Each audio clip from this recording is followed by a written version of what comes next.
మంగళ వాయిద్యాలతో ఊరేగింపుగా వెళ్తున్నాం ఏంటా అనుకుంటున్నారా? మా దీపు వాళ్ళ అత్తయ్య గారంటే మా వియ్యపురాలు గారు మా ఆవుళ్ళమ్మ గుడి ట్రస్ట్ మెంబర్ అయ్యారండి. ఆ ఆనందాన్ని వ్యక్తం చేస్తూ అందరూ కూడా వాళ్ళ ఇంటి దగ్గర నుంచి ఊరేగింపుగా మొదలయ్యి ప్రమాణ స్వీకారానికైతే బయలుదేరాము.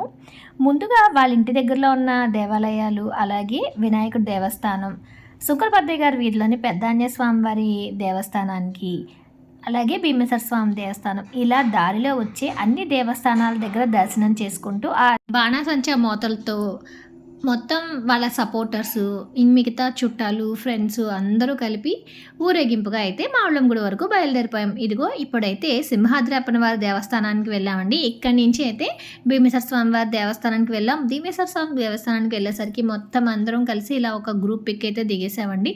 ఇంటి దగ్గర నుంచి అందరూ అయితే తమ ఆనందాన్ని వ్యక్తపరుస్తూ, పూలిస్తూ, దండలు వేస్తూ, షాల్స్ కప్పుతూ అయితే వారి అభినందనలు తెలియజేశారు. ఊరేగింపుగా మావుళ్ళమ్మ వారి దేవస్థానానికి అయితే చేరుకున్నాం. ఇక్కడైతే మొత్తం మావుళ్ళమ్మ వారి ట్రస్ట్ మెంబర్స్గా 13 మంది, చైర్మన్ గారు మొత్తం అందరూ కలిసి ప్రమాణ స్వీకారం చేసే కార్యక్రమం చాలా బాగా అయితే జరిగింది. అమ్మవారి సన్నిధిలో ప్రమాణ స్వీకారం అయిపోయిన తర్వాత ఎమ్మెల్యే అంజుబాబు గారు, అలాగే కూటమికి సంబంధించిన నేతలందరూ కూడా హాజరయ్యి చాలా బాగా అయితే కార్యక్రమం అంతా జరిగింది. కార్యక్రమం అంతా అయిపోయిన తర్వాత ప్రమాణ స్వీకారం పూర్తయిన తర్వాత ఇదిగోండి మా వదిన గారిని అయితే ఇలా మొత్తం పూలదండలతో నింపేశారు. వచ్చిన వాళ్ళందరూ ఒక అందమైన పూల కిరీటాన్ని కూడా పెట్టేశారనమాట.